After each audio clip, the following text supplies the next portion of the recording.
Welcome, everyone, to another broadcast of The Soul of the Everyman on the ArtistFirst Radio Network. We welcome your questions and comments. Hit us up at dj@artistfirst.com. All past shows are in podcast form. You can pick them up at artistfirst.com. Now, here they are, Michael and Margaret Lyons.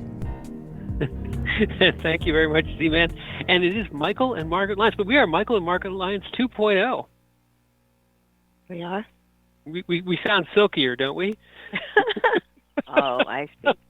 I think we're coming over like brand new bits or something like that. I think these are unused bits. These are bits that were created at the dawn of the universe that we collected especially from the tail of that comet, and we're using them today just for you people. That is special. Yeah, no, that's true. I introduced myself. You didn't introduce you. I'm Margaret. Margaret. She sounds silkier, doesn't she? I think she does. Anyway, we are here, and tonight we are going to talk about battles. Specifically, we're going to talk about life and the battles of life, and we're going to talk about in the context of one of our favorite battle philosophers, the famous Sun Tzu, The Art of War. And yeah. You know, Sun Tzu was what was he? It was probably like 4th century or something like that. I mean, he's way back. But war hasn't changed that much, nor have people. And you know, he wrote a very short, really, and a very pithy book called The Art of War. And I think it's become reasonably popular over the last 20 years or so. I think people are familiar with it.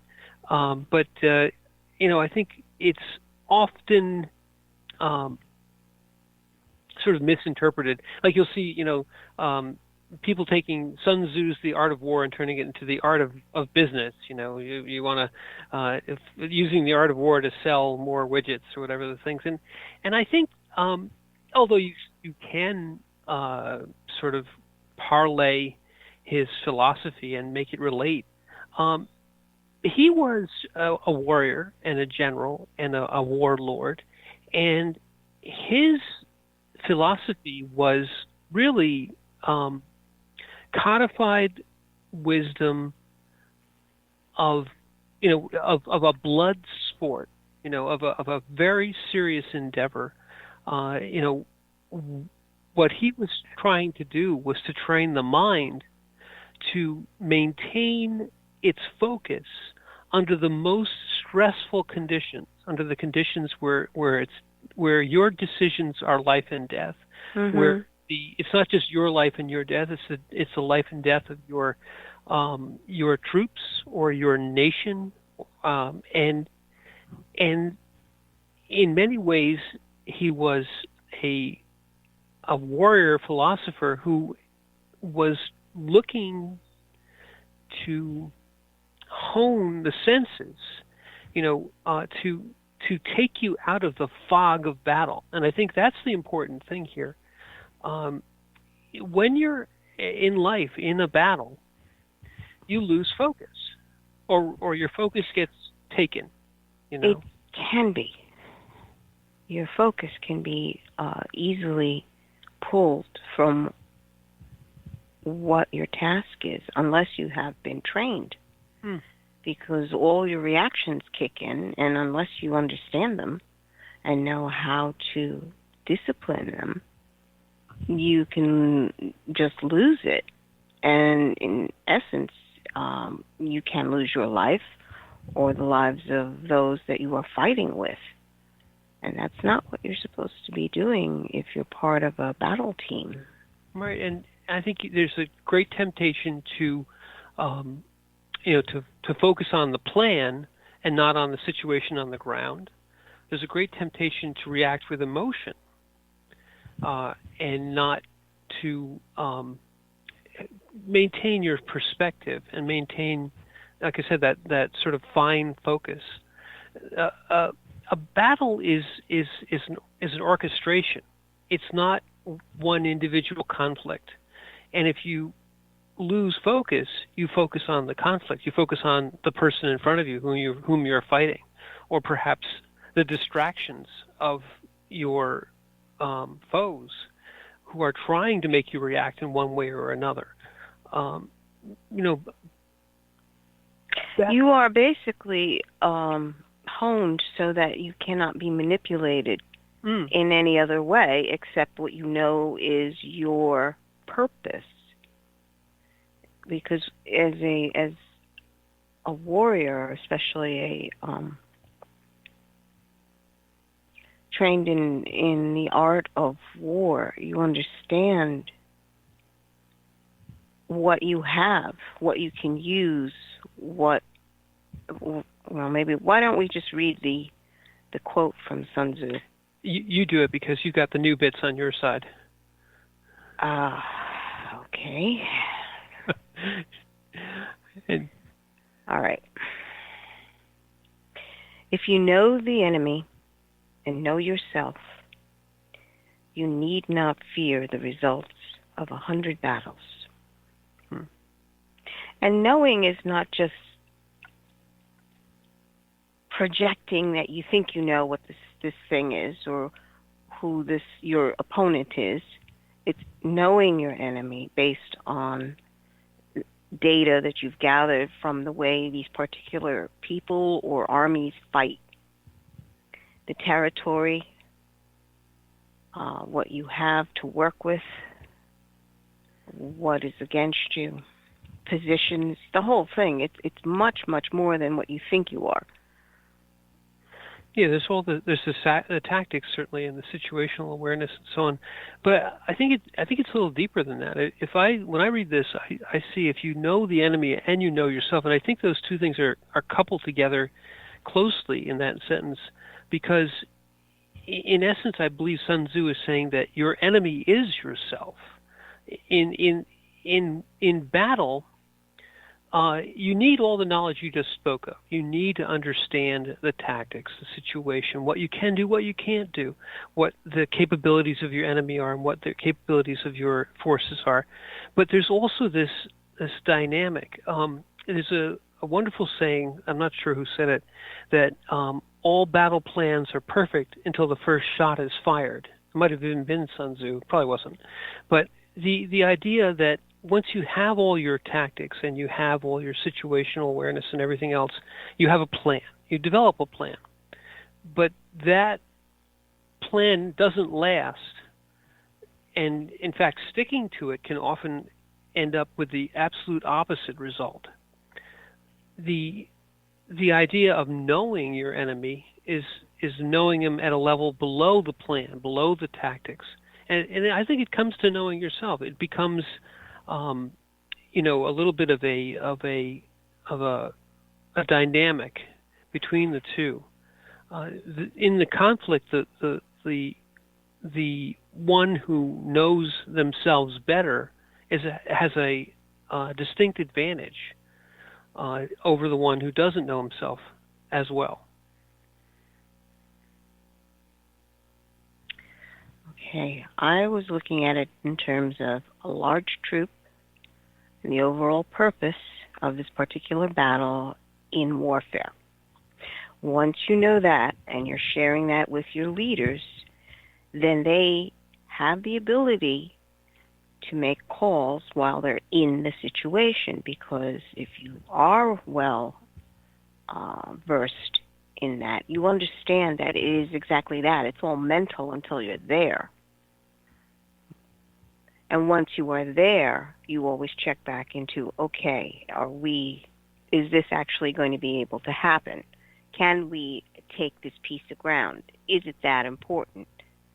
And if it's not, because as the leader, you have to make the decisions according to the rest of your troops. That is assuming that your troops are well disciplined enough to be able to follow orders. Sure. None of that is... I think his statement here presupposes that you have a well-trained army, but I think he's going one level deeper here. The second part of it, which is basically the idea of 100 battles is no matter how many battles you fight, and each battle has this unique, as you mentioned, all the unique characteristics: who you're fighting, what the ground is, et cetera, et cetera, et cetera, et cetera. But the overarching,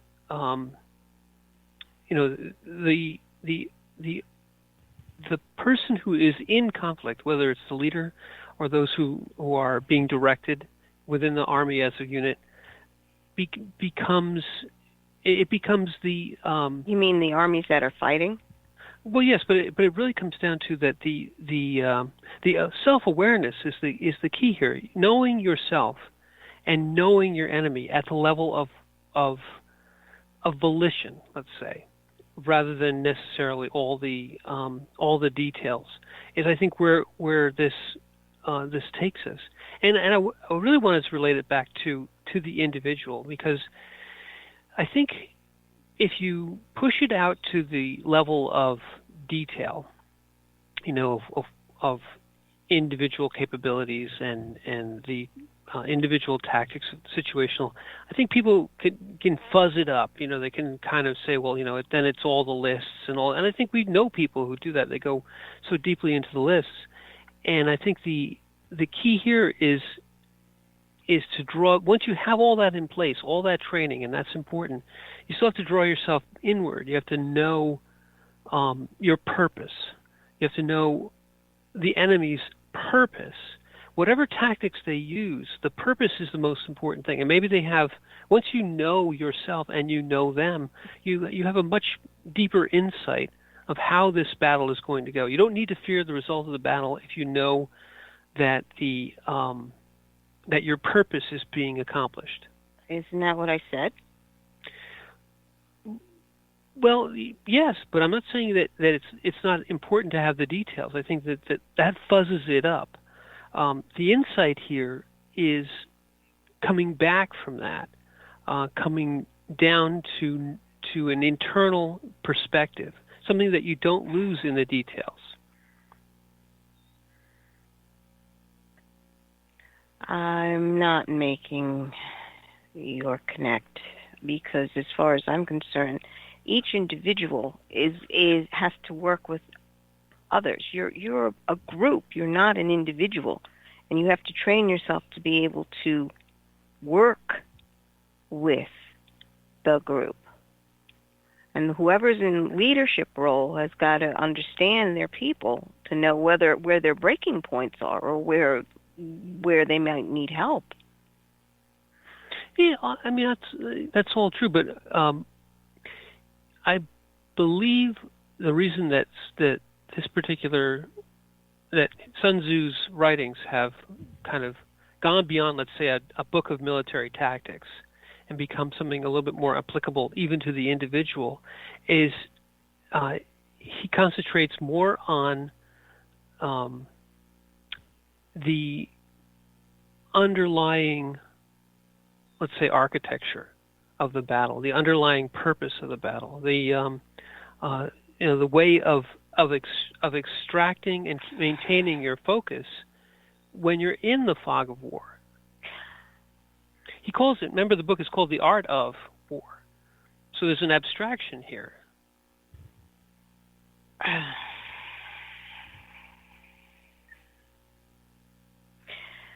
So what you're saying is that he is referring to the individual as an archetype? I would say that you can. What I'd like to do is take it from the general to the personal. So if you apply this particular... See, that's where they always turn it. Seriously, the book was meant for warfare, and then all these self-help books that want to take some of this, that's when they turn it into an individual thing. And I'm sitting here going, okay, what are you actually trying to say to someone? What is it that you actually are trying to make a connect to? Well, that's what I'm trying to say is this particular, let's say this particular thing, I think it's applicable to certainly an army, to a large endeavor. You're fighting. You have your battle group versus their battle group. It's it's a way of organizing that thing into, let's say, a unique purpose. To the extent that an army can be wielded as a single unit, goes to its cohesiveness, goes to its ability to act as an organism acts. So a very well-trained army acts seamlessly, like a very well-trained sports team acts seamlessly. But I think there's value to focusing in even narrower. And the reason I'm saying that is that as an individual and as an individual living your life, this particular saying is applicable. Your enemy can be anything. It doesn't have to be a group of soldiers. It can be a challenge that you have to face, sometimes an existential challenge that you have to face. And in the, you may have a plan. I'm going to figure out how to overcome this particular challenge.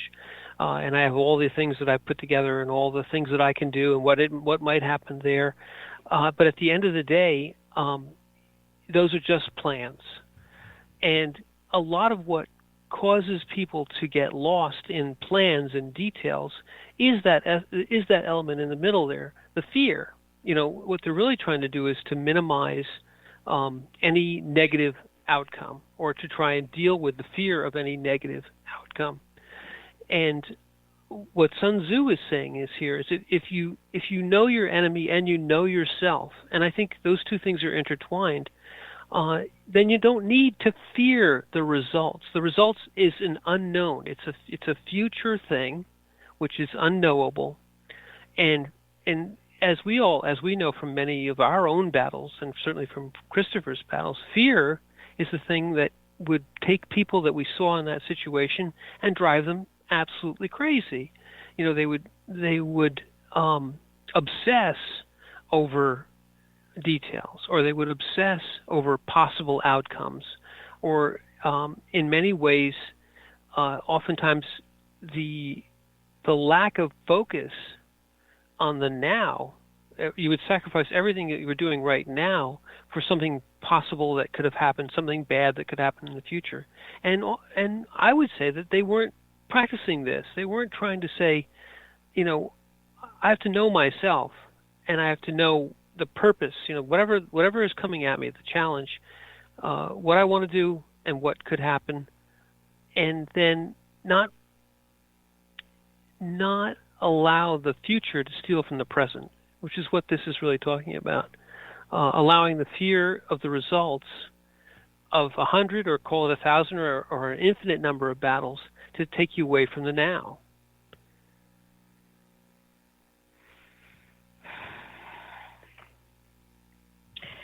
The 100 battles has a lot to do with understanding yourself, and the battles that you face on an everyday basis many times have to do with dealing with your own emotions. So you battle yourself in these emotions, and do you give in or don't you? Exactly. Now, whether or not you have the commitment to live your life or to give in to your wave of emotions that rise up is the question. That is the training that is involved here. Whether or not you can shift your viewpoint in that moment when the fear arises, because the fear rises up and it wants you just to look at it.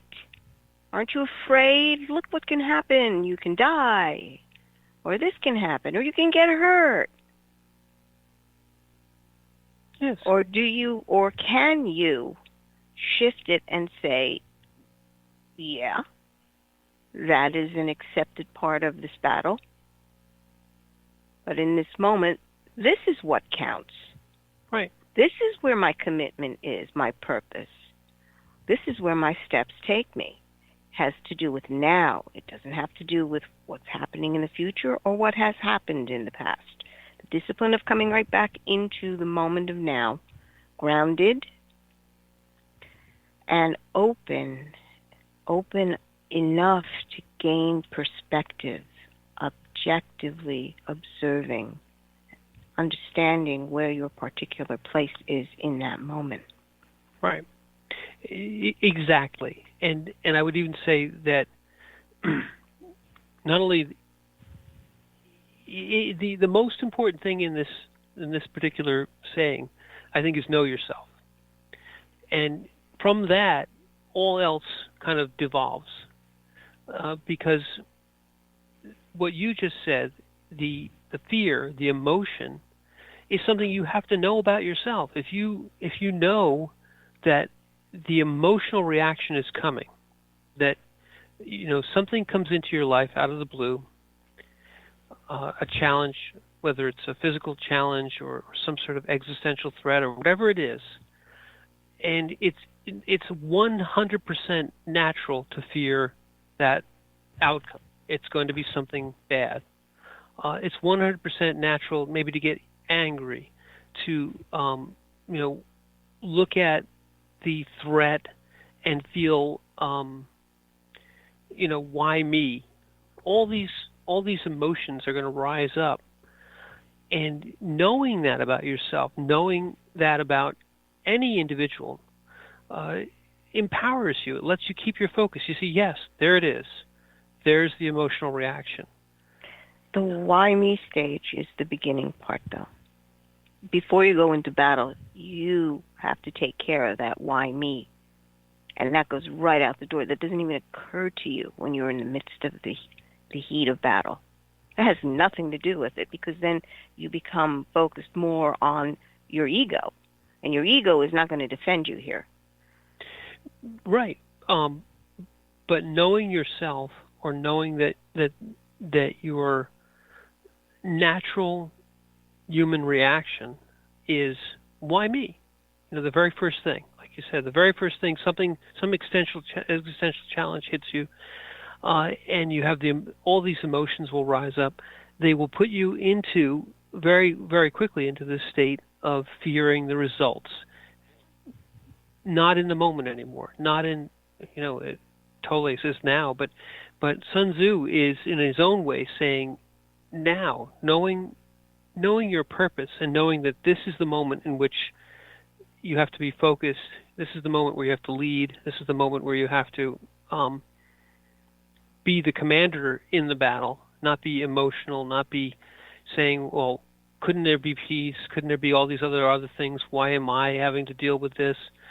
Getting past all that by knowing yourself. Exactly. That's all mental stuff. That goes right out the window. But how many, in Christopher's battle and in our helping him battle that, how often did we see that? All the time, where people would be in the why me state or in the fear wasn't. The children state. Were never in the why me state. Well, I didn't say the children. We were just seeing it all the time. The reactions. Parents are going into why me, but the adults were, because they were so mental about the whole thing. But the children were not. Yes. How many times did we see it, though? All the time. It is. It's a state of unknowing, or a state of almost being asleep, of being unaware, and then being presented with a challenge and using no discipline, using no, nothing. They lose their purpose in being a parent, and that sounds harsh, but that's what I saw. They lost their purpose in being a parent, and as I said, the child became the parent. They were the warrior, not the parent. Right. And it's interesting that you saw that. In one way, the true warrior was the person who had the least amount of what we would call knowledge, least life experience perhaps, but they were closer to the They were the battle. Well, also they were closer to knowing themselves. They didn't have layer upon layer Right. of kind of falsehood. Giving yourself different identities. I'm this. I'm that. I have this career and I have this much money and I have this kind of car and all this other layer, and then this existential threat cuts through like a lightning bolt to your core, and you're so far away from it, you've so lost focus from it that you're blinded by it. They didn't have a Facebook page. They didn't have to post anything. They were just, I'm here, I'm playing right now, or I'm going to eat right now. The moment was where they were, and that was it. The kids, yeah. Kid, right. It's everybody else that had, I'm making this Facebook page for, or I'm putting this in for. Not to say it's good, bad, or indifferent. It's just the observation. They are involved in the moment and fighting the battle, whereas others on the periphery have the luxury of being able to do all the other stuff, and that is a luxury. And I think therein lies the foundation of what we're talking about. Because in that point of focus of understanding that you are, in this moment, living, you're not concerned about anything else. And so, you get there, I think, through, not having a falseness about who your ego will present you with false images of who it thinks you are. Many, many, many of them. Just as here Sun Tzu says, know yourself and know your enemy. If you don't know yourself, if you're covered in layer upon layer of ego glamour, of all these different things which you think you are, you've lost touch with your actual self, your actual core, your actual heart. And then when the battle comes, you will be consumed with fear. Yes, that is the first thing that will take you out. There are many who believe that they're strong and they put this name somewhere to say, okay, this is who I am. I'm this strong warrioress stuff. And then the minute something comes in and scares them, suddenly, you know what? Your test comes back and maybe it's cancer. Or whatever, heart disease, anything that comes in and is threat. It's just, well, I never thought. And that's pretty much, yeah, I think.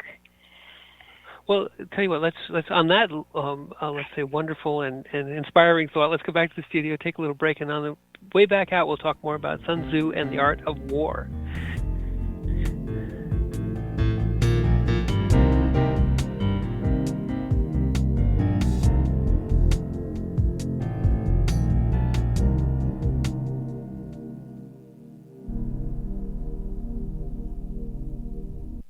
The wait is over. First Blood, Book 2 of the Blood series is out.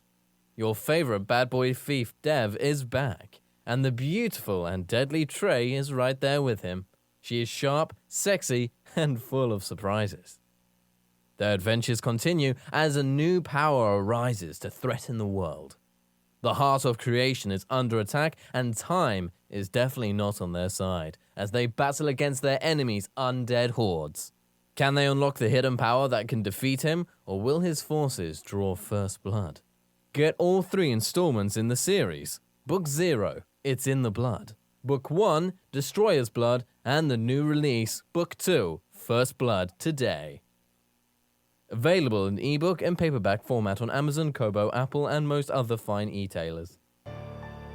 The Timeless Esoterica radio program with Dr. Bruce is broadcast on the 4th Monday of every month at 8 p.m. Pacific, 11 p.m. Eastern on ArtistFirst.com.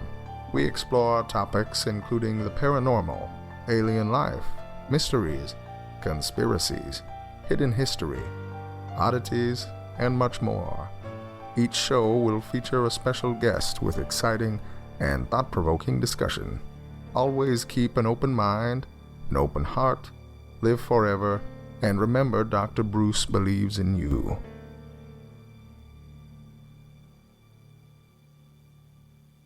Rick Riordan fans, love mythology with plenty of action and humor? Destroyer's Blood is for you. The new fantasy novel by award-winning author Michael Lynes is book 1 of the adventures of Devkalion, the Blood series. Follow Dev and his magic sword Betrayer as they are suddenly attacked and forced to return to Olympus to fight in a war they want no part in. The world of men and gods is about to be destroyed by Zeus's ancient foe, and only Dev and Trey can stop him. The conflict never stops, and the amazing twist will have you on the edge of your seat. Act now while the ebook is on sale for only 99 cents. Destroyer's Blood is available on Amazon.com, Barnes & Noble, iTunes, Kobo, and fine e-tailers everywhere. And while you're there, get the free prequel, It's in the Blood, available for a limited time.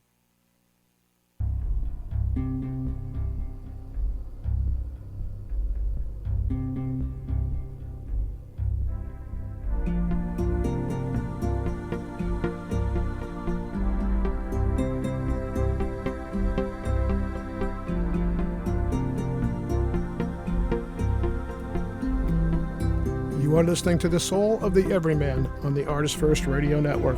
Back to your hosts, Michael and Margaret Lynes. Thank you very much, Z-Man. And yes, not only is this silkier, but I can tell we're using less bits. No, actually, I think we might be using more bits. But these bits are fatter. They're like really solid, solid bits. They're like bites. Anyway, enough of this inside baseball. The art of war. So I think, there's the fact that the way of turning Sun Tzu's this particular saying and many of Sun Tzu's insights into individual insights, I think it's applicable. Yes, there have been far too many self-help books, written on using his art of war to be everything from the art of cooking pastry, who knows, by Sun Tzu. But the truisms of being a leader in battle and applying it back to being a leader of your own life through the battle of life. And, as you mentioned in the last half hour, the kids in the cancer wards were closer to their, number one, they were closer to themselves. They Right. knew themselves better. They were truly in the existential war for their own lives. And in prosecuting the battle, if they didn't know it immediately and sort of viscerally, they learned that fearing the results did nothing for you. Knowing yourself was more important than fearing the results. In fact, knowing yourself and knowing your enemy led you to completely disregard, or at least not count the outcomes.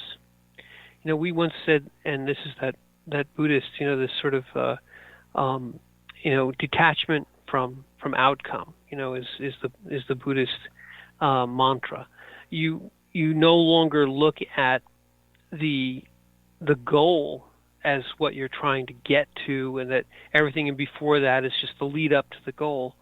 It becomes the journey and the moment of the journey that you happen to be in.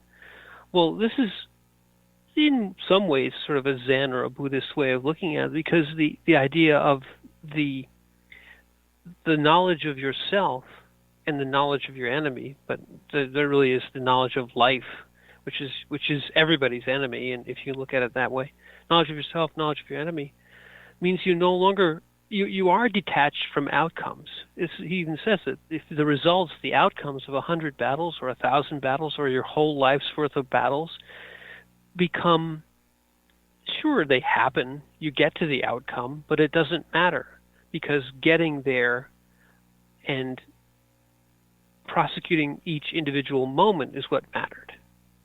Right. In other words, that overall outcome wasn't the purpose of your life. Right. Mm-hmm. Right. You are detached from outcomes, and you understand that it's the moment that you are in that is the most important. Exactly. And now, if we write it large again, where we are, piloting a ship that's going into war, or piloting, or commanding a battle group that's going into war, the translation of the commander's own knowledge of self becomes the focal point of the group's knowledge. In other words, the group is saying we know who we are. We know we're well trained. We know we're ready. We know we're able to do. We're as capable as we can be. We understand our enemy as well as we can, but we no longer obsess over outcomes. We don't say, the old saying, I'm not sure if this is American Indian, but today is a good day to die. Today's a good day to die means that it doesn't matter if the battle comes to you and you may die. It just matters that you prosecute the battle. You participated. You fought. You fought to the best of your ability. And I remember one person was explaining to me how much they admired, I wish I could remember what tribe it was, but when their warriors were pretty much, they understood they were going to die, but they were still fighting, they would put their stake in the ground and saying, here is where I die, but I will take as many with me, as many warriors with me. And that fierceness is something that I believe people admire. Okay, it's not the fact that they're ready to die. I'd say it's more along the lines of they are ready to live to the last breath that they have. The statement, today is a good day to die, is a fierce commitment to life. Mm-hmm. It isn't ever taken as giving up. And to relate it back to the kids in the cancer wards, they figuratively were saying, today is a good day to die, because every day could be that day, but yet they took the day, lived the day fiercely, brightly, without concern for the outcome or for even tomorrow. And that's the ad. You say people admire that. They admire the fierceness, because in burning bright in the moment, you honor life at the highest level. In battling, regardless of outcome, you find the true purpose of life. Life isn't about outcomes. Well, it's not about challenging death, because there's a lot of thrill seekers who think that this is the way you're supposed to live. Right. Like put your life on the line and, look how brave I am. It's like, no. No. That all you're doing is looking for the body response, cortisol push. And it has nothing to do with it, because you're doing it all for you, and you're high. Mm-hmm. So why is that to be admired? Because many people do lots of things for themselves, and only for themselves. What makes you any different? Just the way you spectacularly want to plaster yourself on Facebook? Well, I think that there's a really good distinction there. You don't. This isn't a reckless statement. Sun Tzu's statement is not reckless. You aren't going out and looking for the enemy. The enemy comes to you or presents itself, and each battle comes to you and presents itself in life. Each challenge, sometimes without any warning, sometimes with tremendous. I mean, you may be given, all the vision of where it's coming and how it's coming and when it's going to happen. It doesn't matter. You're not in it for the battle. That's the other thing. You're not in it for the thrill. You're in it for the moment. And once you understand that prosecuting a battle in the moment, you can prosecute peace in the moment. You no longer need a battle to validate yourself, which is what that is all about. When you mentioned the thrill seekers, they're looking for the thrill to validate themselves, to almost wake themselves up from a slumber.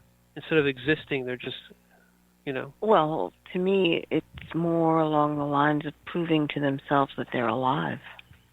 Yes. Instead of being alive. Why must you prove it to yourself, your ego, that you're alive? Right. Well, you mentioned exactly. Egos need proof. Mm-hmm. Being is its own reward. It doesn't need any proof. Egos need outcomes. Right. Egos need to have an audience. Right. Did you see me do that thing? Where I risked my life 100 times. It becomes, knowing yourself means knowing you below and beyond and outside of ego. It also, knowing yourself, knows that the battle, if it comes and when it comes, must be fought. The outcome doesn't matter. The peace or the calm must be enjoyed or internalized. Whether or not you know that tomorrow there will be war, that doesn't matter. That's nothing, not to be feared. In other words, fearing battles, you can also say, you need not fear the results of endless peace. It becomes a concentration on knowledge of self, and it becomes a concentration on the moment. And as you said, egos, all they care about is the audience, the outcome, the Facebook page. Well, as I said, it's proving to themselves that they're alive, that they exist, and that they matter. Yes. Which is sort of sad, actually, when I think about it. Because of course you matter, but you don't need to prove it. But you don't believe it. Have you actually thought about that? Why? Why don't I matter to me? I think the answer is in the question. The fact that they're thinking that they don't matter or looking for reasons why they should matter, it's all an ego exercise, is it not? It's all a spin. It's all a layer upon layer upon layer. Well, if I do this, then I'll matter. If I have this much money, then I'll matter, et cetera, et cetera, et cetera. Yeah, and setting some sort of strange mental goal instead of exploring who you actually are. Well, and that's why in the situations we witnessed in the cancer wards, the kids didn't have those ego layers. They didn't have to prove to anyone who they were. They knew they were who they were. I be this being, and this being is going to live in the moment, regardless of outcome. The ones who realized that early were admirable. It became the highest form of being to live without the with the realization that that there is no guarantee of tomorrow, but you have to realize it. You have to internalize that. Being doesn't care about tomorrows. Being is in the eternal now. Egos care about outcomes and tomorrows and fears and lists and whether I'm worth something, whether I'm not, do. And if you give an ego a battle, an ego will spin into every possible outcome and, read 1,000 books and spin itself into 1,000 possible maybes and might be's and could be's and would be's and should be's and regrets, spending all of its energy into the future, into the past. The being is there in knowing yourself and not fearing the battles or feeling the results. You lose a lot of energy running away from yourself.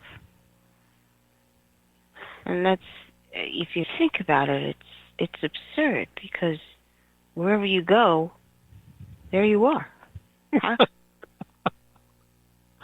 I knew you were going to say that. Yeah, how are you going to run away from you? It's one of my favorite sayings. Wherever you go, there you are.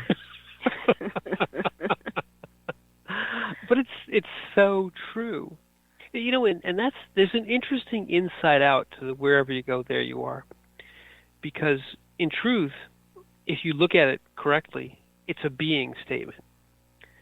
And it shows you how little it matters where you are. But people think of it in a very different way, right?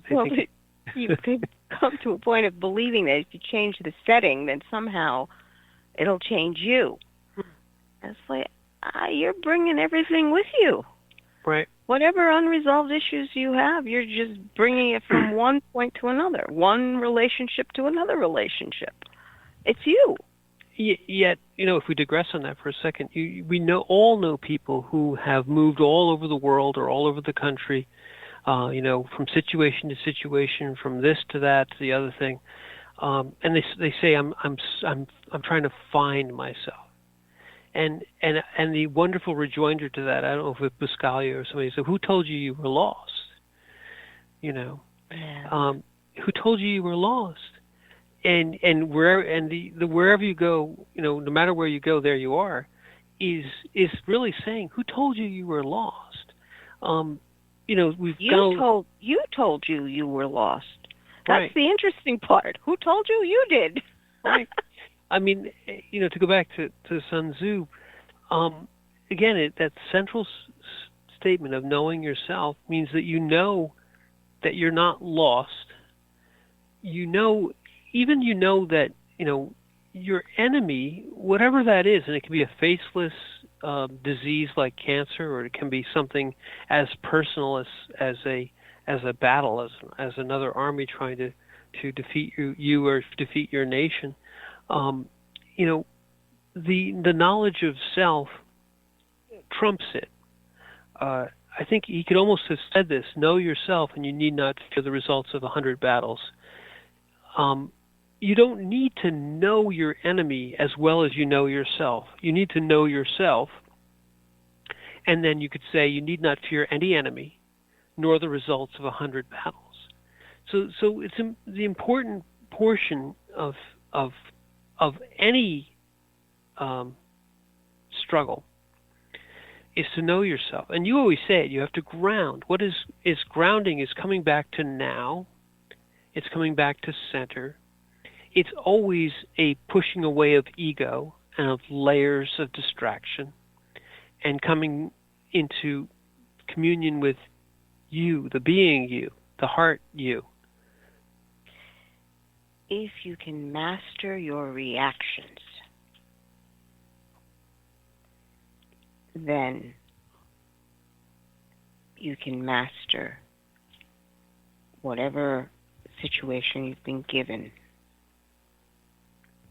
Because people say, well, you have to master yourself. Well, they say that very blithely without realizing, like, oh, yes, you have to master yourself. Like I took a course. Oh, yeah. For a couple months now, I have the term master on my name. Well, I got a certificate. Mm-hmm. It's like, no. In many of the Asian cultures, You are not considered a master unless you have mastered yourself first. You are not allowed to teach unless you have had the experience. And it doesn't mean that you go through a program. It means that you have actually interacted with others and actually helped others. And then that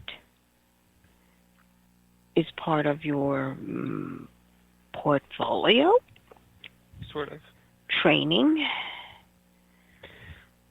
But mastery of your reactions, I think, is key. Because usually your reactions, you have no control. You are triggered and off you go down that well-worn groove. And you can't stop yourself in a reaction unless you truly begin to work on it. Well, I mean, that's Ekman. And, that the reactive emotion is the sliding down, you said, the well-worn groove into the neural pathways of ego, the neural pathways of all these different distractions, the future, the past, the outcomes, what could happen, what will happen. Habitual thought forms. And more than one person has said the battle is in your mind. Yeah. And this is what Sun Tzu is referencing. Exactly.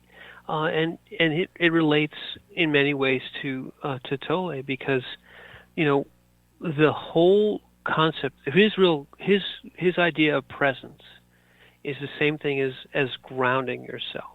It's coming back into the moment, knowing that regardless of the challenge, and it can be very, very small or very, very large, that the putting yourself back into the presence, the being state, and observing what is happening from the being state gives you back everything, gives you back all your perspective. It takes away all the layers of ego. It takes away the reaction, because you look back and say, well, there I am reacting again. Yep, there I am.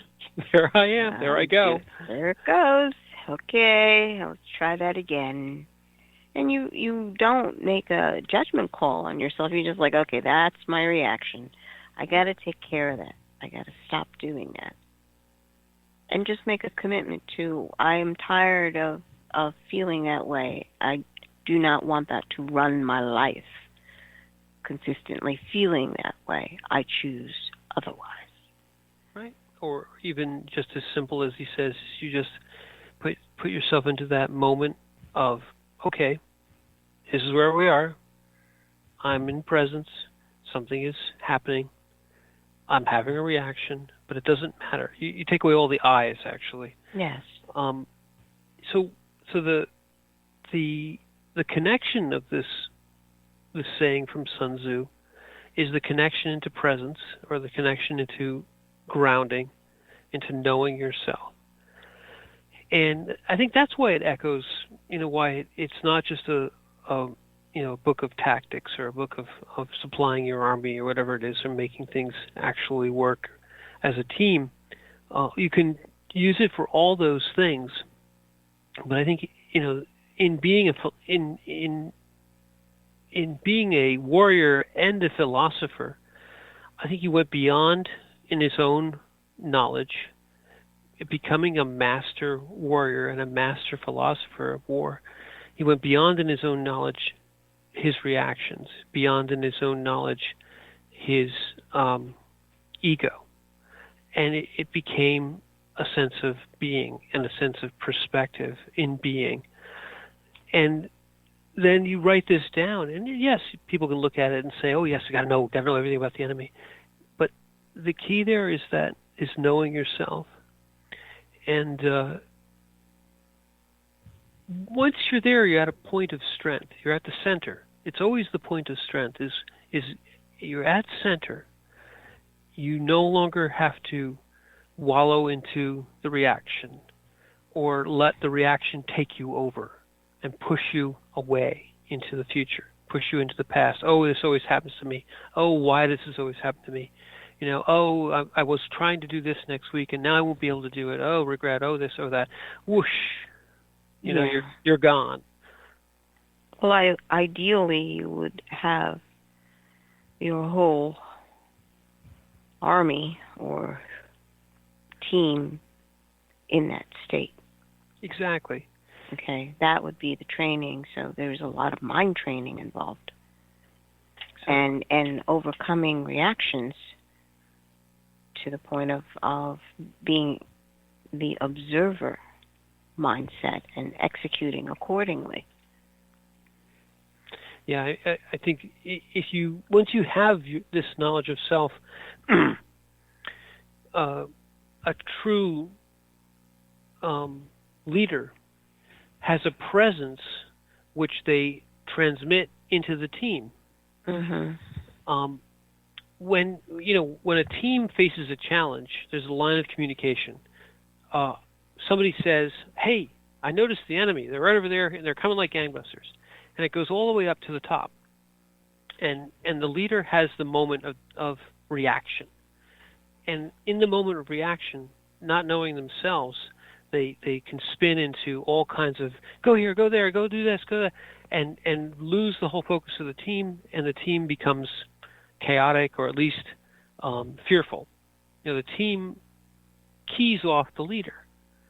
If the leader takes that moment, grounds, centers, loses the outcome, and just basically says, in essence, today is a good day to die or to live, but we have to take this moment and do what we were trained to do.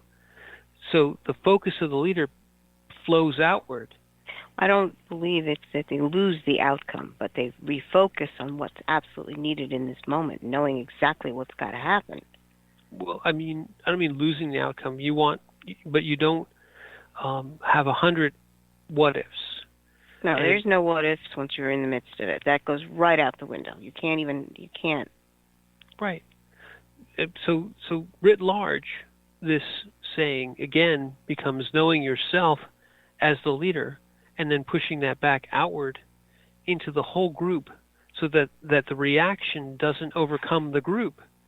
The center, the focus of not reacting and not getting emotion confused and not getting distracted with all the possible fears. The outcome of the battle could be terrible or could be wonderful. You just react and say, begin, engage the enemy, do what you were trained to do. Give the information back. We did this. We're still in the moment. This is the next thing. It becomes that focus. It becomes the machine it was meant to be. But right. without the central knowledge of self, which is everything in there, you lose it. And we know better than anyone how to end a show. And so with a great knowledge of self, I'll say, I'm Michael Lyons. And I'm Margaret. And thank you for listening.